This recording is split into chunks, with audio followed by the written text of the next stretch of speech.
Hi there, we were in the midst of a war last fortnight, not of our own choosing, not of our want, but inflicted by a deracinated neighbor whose history books begin abruptly from 712 AD, when a loitering Arab commander Muhammad bin Qasim entered Sindh, thus beginning a gradual Islamization of the land at the point of sword. Pahalgam terror attack was not the first, is not going to be the last time, afraid. Any amount of pounding of Pakistani air bases is not going to change that psyche which governs the actions of a beggar of a terrorist state. The Americans have tried and failed. Carrying out drone bombings on Pakistani territory using Pakistani air bases did not shame the Pakistani ruling elites. The discovery of Osama bin Laden under the nose of Rawalpindi did not make a single Pakistani feel ashamed of their terror linkages. Of all people, Taliban hectoring Islamabad does not shame the stoned, zoned-out leadership of Pakistan. It's a ruling elite high on the cocktail of debt, terrorism, and radical Islamist indoctrination of the kind which won't let them come off it. It's like the withdrawal symptoms would be worse than the disease. So the Pakistani society chooses to be in a stupor. It's a choice they make. It's a choice they have made for their entire existence since 1947. They have consciously chosen to be a Shangri-La of political Islamism, extremism, and terrorism. Let me give you a glimpse of how Pakistan became the shameless terrorist state that it has become. We are different from the Hindus in every possible aspect of life. Our religion is different. Our customs are different. Our traditions are different. Our thoughts are different. Our ambitions are different. That was the foundation of the two-nation theory that was laid there. That we are two nations. We are not one nation. So because of that, our forefathers, they struggled, mounted that incessant struggle to create this country. Our forefathers, they have sacrificed immensely, and we have sacrificed a lot for the creation of this country.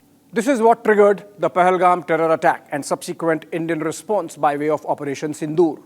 This jihadi speech of Pakistan Army Chief General Asim Munir, full of rabid hate for Hinduism, acted as dog whistle to the terrorists to carry out the Kalma test in the meadows of Baisaran on April 22. I have earlier brought to you the profile of General Munir as a radical Islamist in the garb of a soldier.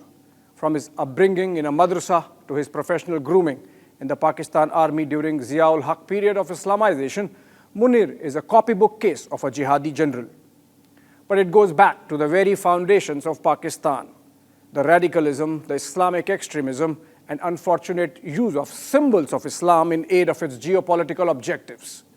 In 1947, when Pakistan launched its first war against India over Kashmir, the brutal raiders were branded Mujahideen, holy warriors, and the government made mosques across northern Pakistan issue fatwas, declaring the war as a jihad against India.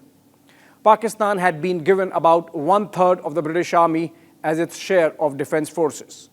It was a professional army and still commanded by a British general. Yet, the road to Islamic ideological position happened from its birth. In its first year of functioning, Pakistan allocated 70% of its annual budget for defense. It remains the highest defense expenditure in percentage terms for any nation in modern history. This was on the military side. Facing the squeeze, Pakistani establishment started thinking in terms of monetizing its geography from the time of Jinnah itself. American journalist at that time, Margaret Burke White, had interviewed the founder of Pakistan in 1947. She was amazed at the clarity with which Jinnah spoke of getting America on their side by using the threat of Russians. Jinnah told her, quote, "America needs Pakistan more than Pakistan needs America. Pakistan is the pivot of the world as we are placed on the frontier on which the future positions of the world revolve," unquote. Burke White wrote in her book that Pakistani officials would openly talk of taking American loans to keep Russia from walking in.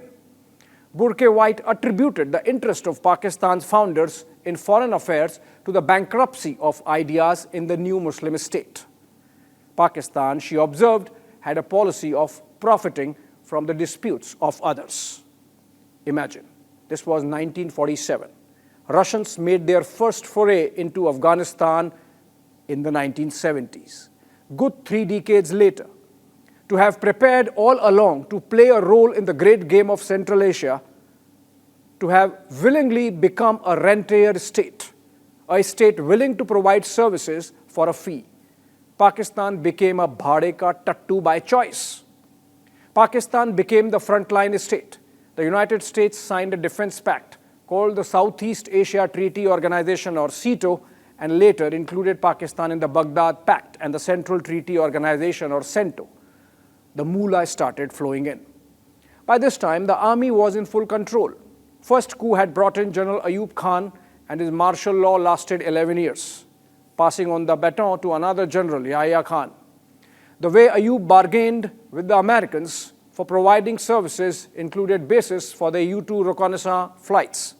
The Bhaade ka tattu template continued, with Zia-ul Haq using it to telling effect with Americans as Russians finally entered the Afghan theater in 1979, and General Musharraf, of course, doing it post 9/11. With every wave of Islamization came consequences for the Pakistani society: tunnel vision, extremism, failure to be in sync with world's progress in science and technology. The most telling picture of Pakistan's stunted mental capabilities came during the ongoing Operation Sindoor.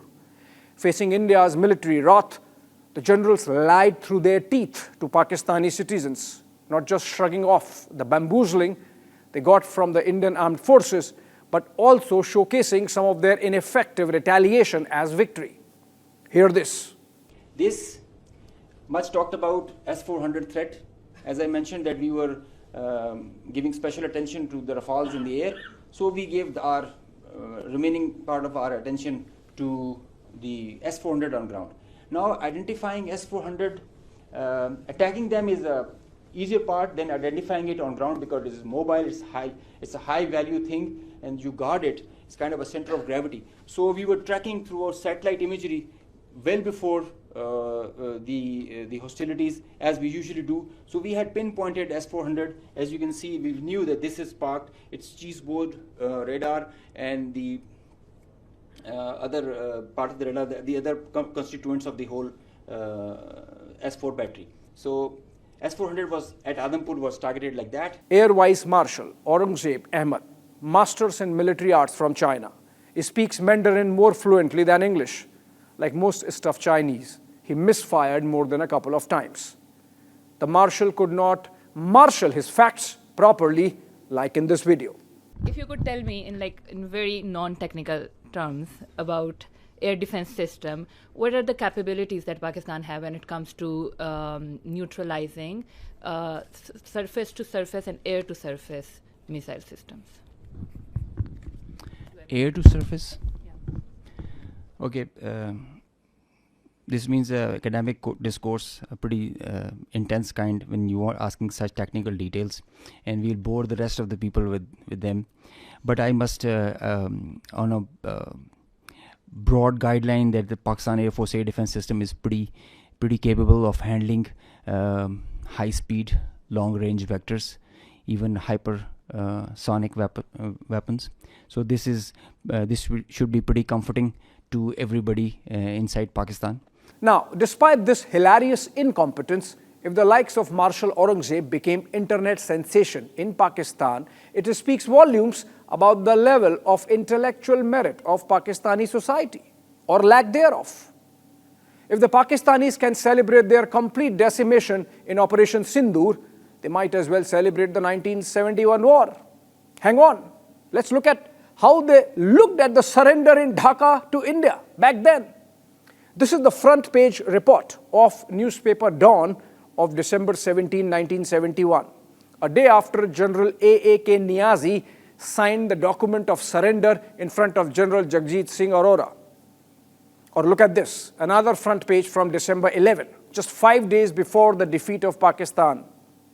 The report says India had lost 120 of its fighter jets. The number by the end of war and end of all hostilities stood only at 45 Indian Air Force planes lost. The Pakistani elites were fooling with their people then, they are fooling with their people now. Hear this, a spokesperson, General Chaudhry again. The targets included Air Force and aviation bases at Suratgarh, Sirsa, Bhuj, Nalia, Adampur, Bhatinda, Barnala, Halwara, Avantipura, Srinagar, Jammu, Udhampur, Mamoon, Ambala and Pathankot, which all sustained major damages. Not even once during this outlandish claim has the DGISPR shown an iota of evidence, something for which the people of Pakistan are now grilling the Pakistani armed forces on the internet. Finally, the bluff of Pakistan was called with Prime Minister Narendra Modi visiting the Adampur Air Base, the same base which China-trained Marshal Aurangzeb claimed to have been destroyed in Pak air raids. Do you look at the backdrop of Prime Minister Modi? That is the S-400 air defense system, along with MiG-29, standing tall as the PM addressed the Jawans and the nation. A day later, Pakistani PM Shehbaz Sharif was escorted to a Pakistani air base, the Noor Khan base in Islamabad. Look at the picture. The convoy avoids runway and takes dirt tracks because obviously the runway is broken by the Indian Air Force. Also, look at the backdrop, a shoddy flex banner, and the tanks, which were not even used in the battle. The Pakistanis trying World War era propaganda with their own people. Good luck to the fools. The fact that platforms like the New York Times and the Washington Post had to carry stories is strongly supporting argument that India inflicted one-way damages on Pakistan during Operation Sindoor and not vice versa is evidence enough for posterity, given the fact that these platforms are typically not pro-India. That brings me to where do we go from here? The new normal means every time there's a big terror attack, India would respond. India would go after Pakistan-based targets. India would respond militarily. Operation Sindoor and the ancillary diplomatic offensive ensures that the cost Pakistan pays for every terror attack goes up. Remember what I said at the beginning. In 1947, Pakistan's 70% of the budget went to its defense. That's a good way of pauperizing and already tottering on the brink Pakistan. Let's keep lowering the threshold to go after Pakistan. Let us, for example, keep a retaliation matrix ready with, say, 50 small and medium targets inside Pakistani territory that we hit within 24 to 48 hours of any terror attack happening in Kashmir or elsewhere in India. Make ceasefire violations punitive. Every round of bullet or artillery fired at the LOC comes at a cost. Let Pakistan defend itself with some cost escalation. Pahalgam is not the last of the terror attacks we have seen, unfortunately. Pakistan draws its ideological sustenance from being a roadblock to India's success. The thousand cuts thesis for thousands of years is so internalized in the body politic and psyche of the Pakistani mind that while we keep raising the cost with each terror attack, it is unlikely that those would stop. And so the time has come to integrate a Pakistan project within India's 2047 Viksit Bharat mission. Viksit Bharat won't be possible unless the Pakistan problematique is sorted. Pakistan's map needs to be redrawn. We need a Balochistan version of Operation Cactus Lily, Operation Trident. We need the 21st century version of Operation Trident.